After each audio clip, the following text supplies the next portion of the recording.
I have a bit of a dilemma. It's not really that serious, but actually, let me show you. I love this jacket. My mom bought it for me over 10 years ago, and I used to wear it all the time. But now, I don't really agree with leather anymore. So what do I do with this jacket?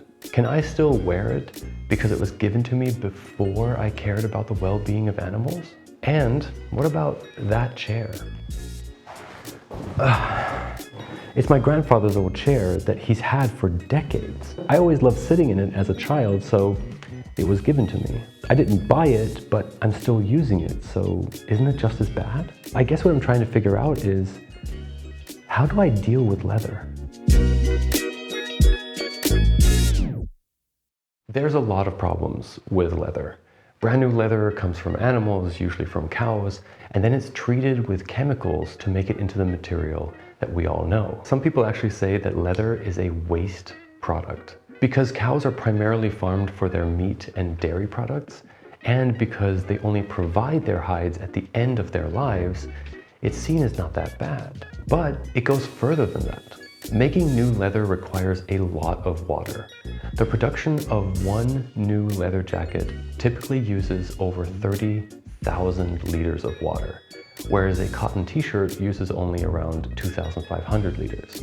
And let's not forget the methane equivalent of 3.1 gigatons of carbon dioxide that cows produce globally every year. But leather is just a byproduct of the meat and dairy industry, right? And this video isn't about our meat and dairy consumption. So does leather have its own impact on the environment as well? Yeah, of course it does. The tanning process is super toxic. Tanning changes the chemistry inside the leather fibers to make it more difficult for the bacteria inside to decompose them. So this process makes the leather durable. And the most common way of tanning is called chrome tanning. The chemical used in this process is ridiculously toxic for humans, animals, and the environment. It's a carcinogen that affects the eyes, heart, lungs, kidneys, and blood. And more than 50% of the chromium used in leather tanning is discarded as liquid or solid waste. And while it is strictly regulated, the chemical does get into the environment and can contaminate water sources. All right, well, that sounds horrible. But what about fake leather? No animals were harmed in that, right? Right, but they might be just as bad, if not worse, environmentally. First, there's PVC leather. PVC has been labeled the single most environmentally damaging type of plastic by Greenpeace. Because it's a plastic, it's not biodegradable or degradable at all. The creation of PVC also creates dioxins, which is a group of highly toxic chemical compounds, which are harmful to health, and they stay in the environment decades after production. Then there's polyurethane leather, or PU leather. It's made with cotton, polyester, nylon, or rayon. It's super durable and acts a lot like real leather, which means it'll remain in good condition for a long period of time. PU leather uses far less resources than real leather in its production, and it doesn't pollute the environment as much as PVC leather, which is still a lot, just less than PVC. Okay, so that sucked. It really looks like no matter what you do, if you buy a leather product, fake or not, you're contributing to global warming or environmental destruction. Which is why I believe a lot of people are moving to secondhand shopping. Buying secondhand has become immensely popular, not just for leather goods. It's a good way to stay out of the system of fast fashion and exploitation. You're no longer buying from big corporations. You're ideally just buying from people who have used the products and just no longer need them. My chair is technically secondhand. My grandparents bought it and my grandmother gave it to me when she no longer needed it. So I have no qualms about this particular chair, but I do about this leather jacket. I simply cannot justify that this is secondhand. My mother bought it for me because we saw it in the store, she offered to buy it, and I accepted. But back then I didn't know or care about the implications of buying a new leather jacket. But now I do. However, the damage has been done. If I decide to wear this jacket, the animal doesn't get killed again. The environment doesn't get polluted again. So I can wear it, right?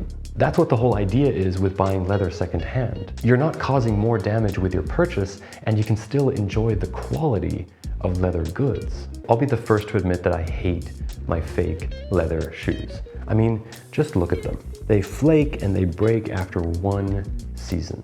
And if I had good leather shoes, I wouldn't have to replace them every year. So in some sense, I'd be doing a good thing for the environment, because any production, no matter how vegan, still produces waste. So the best solution would be to buy secondhand, right? Leather is such a durable material that I can buy shoes secondhand and they would still outlast the PVC stuff that I usually buy. And that way I'm not contributing directly to the production of leather. But what if I'm outside wearing this jacket and someone sees me and thinks, hey, that's a snazzy jacket, I want to get one of those myself. And then they go buy a new leather jacket.